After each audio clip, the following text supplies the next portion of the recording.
Bon, on va commencer, hein, on verra. On peut arrêter, hein. Le bouton stop, c'est moi qui peux avoir? Oui, pas de problème.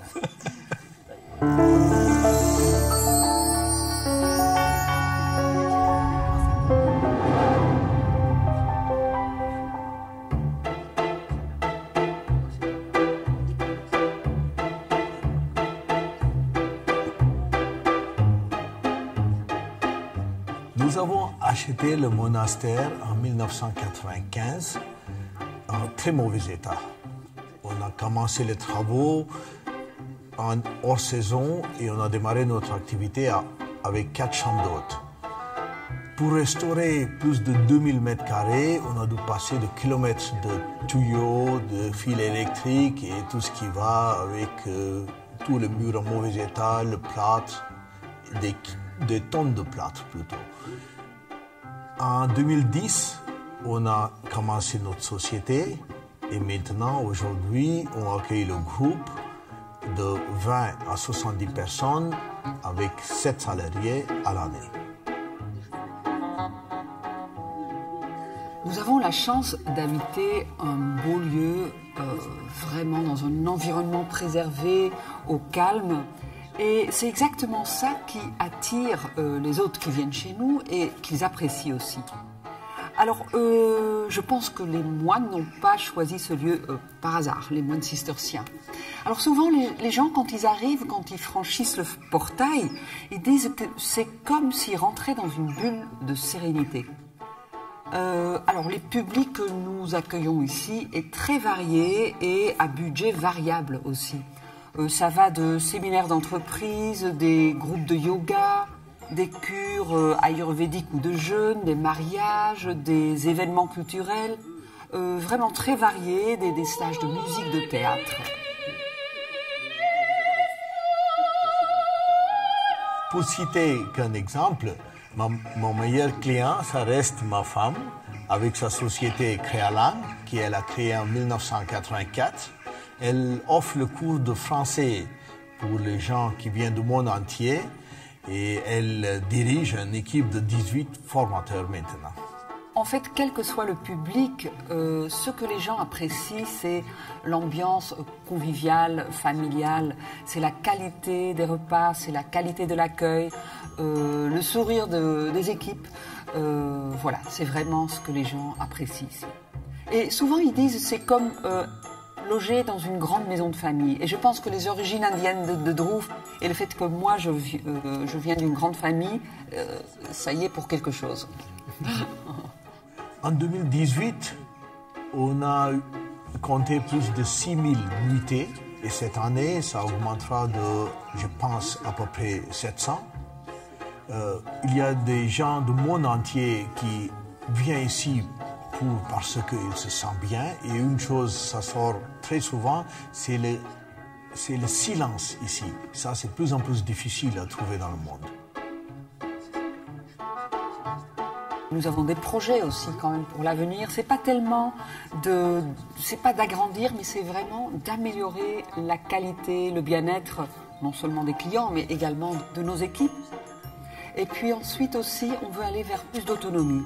Plus d'autonomie au niveau production légumes et fruits bio sur place. Et plus d'autonomie aussi au niveau énergie renouvelable dans la mesure du possible. Pour parler en lettres, notre but, ça reste toujours pas le B2B, pas de C2C ou B2C, mais H2H. C'est vraiment humain à humain. On travaille beaucoup avec notre cœur et on veut rester comme ça. Ça suffit.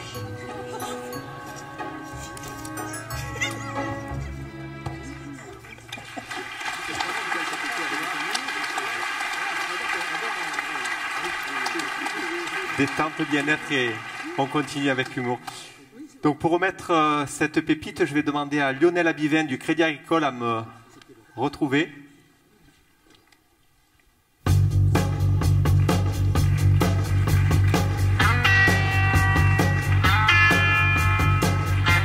Bonsoir Lionel.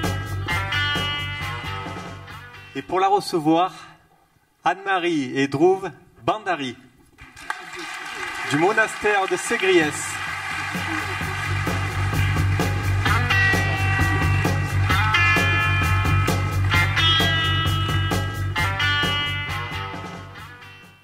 Exceptionnel, plein d'humour. Donc, après le B2B, le B2C, Nicolas Bouzou, on va lui apprendre le H2H. Et je laisse la parole à Lionel Abivin. Oui, merci. Bonsoir à tous. Alors, pour être sincère, j'avais prévu un bon mot, mais passons derrière Olivier Torres, je vais la jouer simple, hein, je vais la jouer tranquille. Il ne faudrait pas qu'on pense que les banquiers ont moins d'humour que les fonctionnaires, en fait. Voilà. Moi, je suis très heureux d'être là ce soir avec vous, parce que le partenariat avec l'UDE, c'est maintenant une longue histoire, une belle histoire. Et je pense que ce qui me frappe à chaque fois que je viens, parce que là, on est ce soir avec Didier. Avant lui, j'ai eu le plaisir de travailler avec Denis, puis avant ça avec Jean-Luc. Et à chaque fois, ce qui est frappant dans vos réunions, dans vos travaux, c'est l'attachement au territoire, l'engagement que vous mettez pour le développement de ce territoire. Et quelque part, je pense qu'on se retrouve là sur ces valeurs-là, parce que nous, banquiers régionaux, c'est vraiment notre vocation, notre raison d'être. Mais bon, on est là pour récompenser deux acteurs de ce territoire, d'ailleurs, qui, pour le coup, nous montre que tourisme et entreprise font bon ménage. Je sais que c'est des sujets qui sont chers à beaucoup d'entre vous ici sur le territoire des Alpes de Haute-Provence. Et j'ai un plaisir particulier à les rencontrer ce soir parce que, en fait, pour tout vous dire, on se connaît parce que j'ai eu le plaisir d'être hébergé, d'avoir goûté aux joies et au confort de leur demeure. Et en fait, ce qui m'a frappé dans leur histoire, c'est finalement, vous avez été avant l'heure, parce qu'aujourd'hui c'est à la mode, la fameuse reconversion, on va dans un endroit qui est sympa, on monte un lieu où on héberge et on reçoit des gens, et ça vous avez été précurseur, vous l'avez fait il y a une bonne vingtaine d'années, donc c'est un vrai esprit d'entrepreneuriat.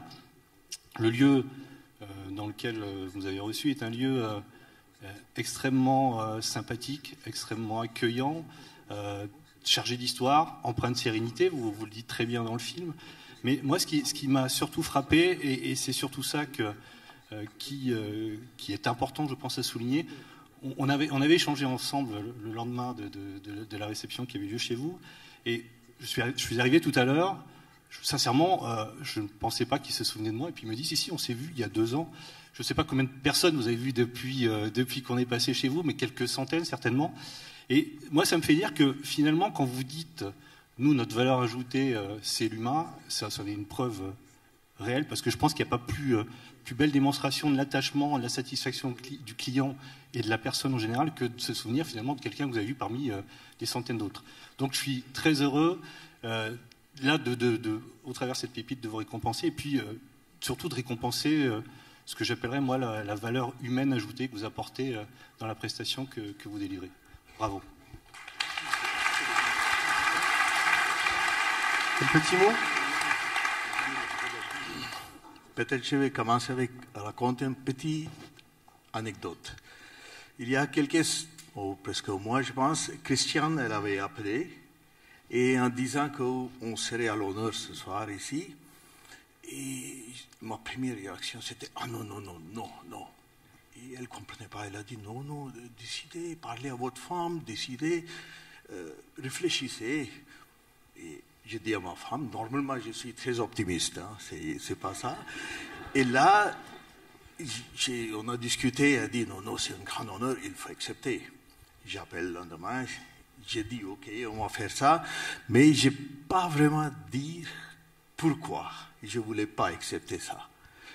C'était, il y a quelques années, la dernière fois que quelqu'un a fait un petit article sur nous, c'était à la une de la Provence, avec notre photo et tout ce qu'on faisait. C'était parfait, très bien, très beau article. Et 3 jours passés, je vois dans le parking 2 inspecteurs des impôts. Et moi, ça s'est très très bien passé, mais c'est ça que j'ai fait.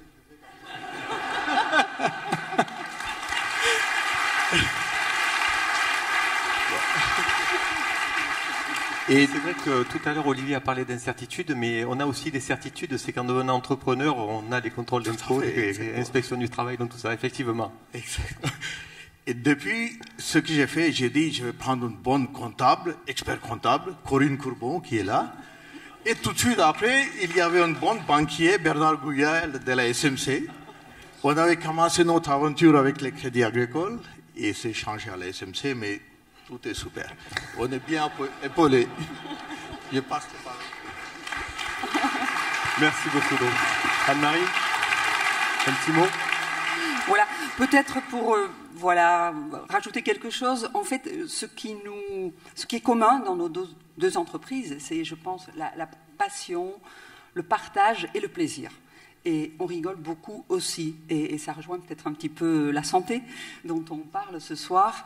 On travaille beaucoup, et sans doute plus que 50 heures par semaine, mais voilà, c'est ce qui nous relie. Et j'aimerais peut-être terminer par une petite citation que j'ai trouvée là, il y a 2 jours, une jeune écrivaine qui dit « La seule façon de vivre, c'est en grandissant.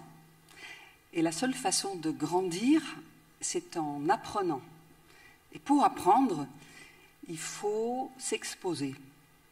Et pour s'exposer, il faut se lancer au monde, se lancer dans l'inconnu. Et je pense que c'est ce que nous avons fait tous les deux et que je conseille aussi à tout le monde, à nos enfants. C'est lancez-vous, n'ayez pas peur. Voilà, allez-y. Merci. Inspirez, entreprenez. Bravo. Merci.